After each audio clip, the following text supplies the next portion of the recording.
ನಮಸ್ಕಾರ. ಸಖತ್ ಸುದ್ದಿ ಯೂಟ್ಯೂಬ್ ಚಾನಲ್ಗೆ ಮತ್ತೊಮ್ಮೆ ತಮ್ಮೆಲ್ಲರಿಗೂ ಆತ್ಮೀಯವಾದಂತಹ ಸ್ವಾಗತ. ನಾನು ಸಾಯಿ ವಿನಾಯಕ.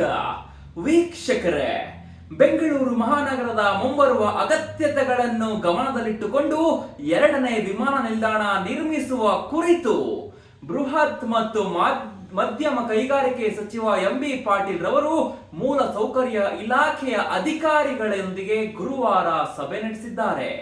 ನೂತನ ವಿಮಾನ ನಿಲ್ದಾಣ ನಿರ್ಮಾಣದ ಕುರಿತಂತೆ ಕಾರ್ಯ ಸಾಧ್ಯತಾ ವರದಿಗಳನ್ನು ನೀಡುವಂತೆ ಇಲಾಖೆಯ ಅಧಿಕಾರಿಗಳಿಗೆ ಸೂಚಿಸಿದ್ದಾರೆ.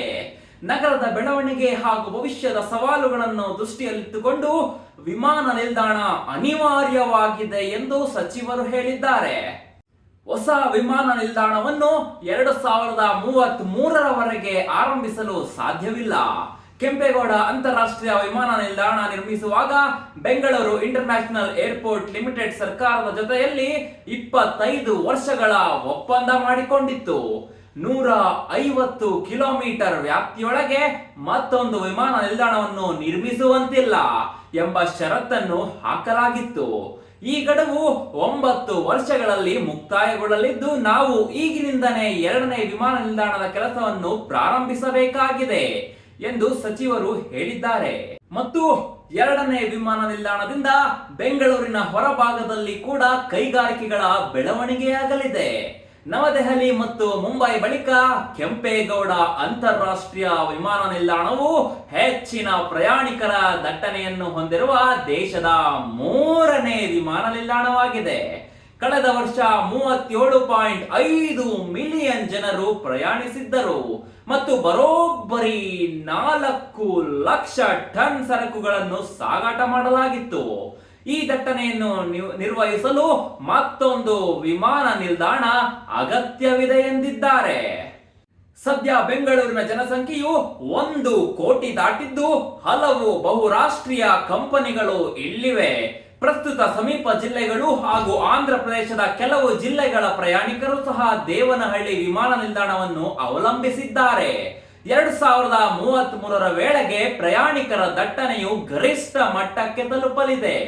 ಅದೇ ರೀತಿಯಲ್ಲಿ ಸರಕು ಸಾಗಾಣಿಕೆ ಪ್ರಮಾಣವು ಕೂಡ 2040ರ ವೇಳೆಗೆ ವಿಪರೀತವಾಗಿ ಹೆಚ್ಚಾಗಲಿದೆ ಎಂದು ಅವರು ತಿಳಿಸಿದ್ದಾರೆ. ಇನ್ನು ನೂತನ ವಿಮಾನ ನಿಲ್ದಾಣ ನಿರ್ಮಿಸುವಾಗ ಭೂಸ್ವಾಧೀನ ಪ್ರಕ್ರಿಯೆ ಹಾಗೂ ಪರಿಹಾರ ವಿತರಣಾ ಕಾರ್ಯಕ್ಕೆ ಹೆಚ್ಚು ಸಮಯಾವಕಾಶ ಬೇಕಾಗುತ್ತದೆ. ಹೀಗಾಗಿ ನಾವು ತಕ್ಷಣದಿಂದಲೇ ಕಾರ್ಯಪ್ರವೃತ್ತರಾಗಬೇಕಾಗಿದೆ ಎಂದು ಸಚಿವ ಎಂಬಿ ಪಾಟೀಲ್ ಅವರು ಹೇಳಿದ್ದಾರೆ. 2020ರಲ್ಲಿ Bengaluru chamber of industry and commerce ಬೆಂಗಳೂರಿನ ಅನುಕೂಲಕ್ಕಾಗಿ ಎರಡನೇ ವಿಮಾನ ನಿಲ್ದಾಣವನ್ನು ನಿರ್ಮಿಸುವಂತೆ ಸರ್ಕಾರವನ್ನು ಕೋರಿತ್ತು. ರಾಮನಗರ ಹಾಗೂ ಚನ್ನಪಟ್ಟಣ ನಡುವೆ ವಿಮಾನ ನಿಲ್ದಾಣ ನಿರ್ಮಿಸುವುದಕ್ಕೆ ಸೂಕ್ತ ಸ್ಥಳವಾಗಿದೆ ಎಂಬ ಸಲಹೆಯನ್ನು ನೀಡಿತ್ತು. ಈ ಬಗ್ಗೆ ವಿವಿಧ ಮಾಧ್ಯಮಗಳು ಸಹ ವರದಿ ಮಾಡಿದ್ದವು. ಗೃಹ ಸಚಿವ ಜಿ ಪರಮೇಶ್ವರ್ ಅವರು ತುಮಕೂರು ಜಿಲ್ಲೆಯಲ್ಲಿ ಅಂತಾರಾಷ್ಟ್ರೀಯ ವಿಮಾನ ನಿಲ್ದಾಣ ನಿರ್ಮಿಸುವಂತೆ ರಾಜ್ಯ ಸರ್ಕಾರವನ್ನು ಒತ್ತಾಯಿಸಿದ್ದರು.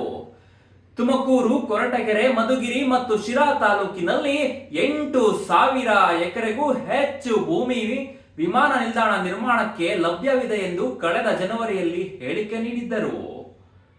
ನನ್ನ ಈ ವಿಡಿಯೋ ನಿಮಗೆ ಇಷ್ಟವಾಗಿದ್ದಲ್ಲಿ ಲೈಕ್ ಮಾಡಿ, ಹಾಗೆ ಶೇರ್ ಮಾಡಿ ಮತ್ತು ನನ್ನ ಯೂಟ್ಯೂಬ್ ಚಾನಲ್ ಅನ್ನು ಸಬ್ಸ್ಕ್ರೈಬ್ ಮಾಡಿ.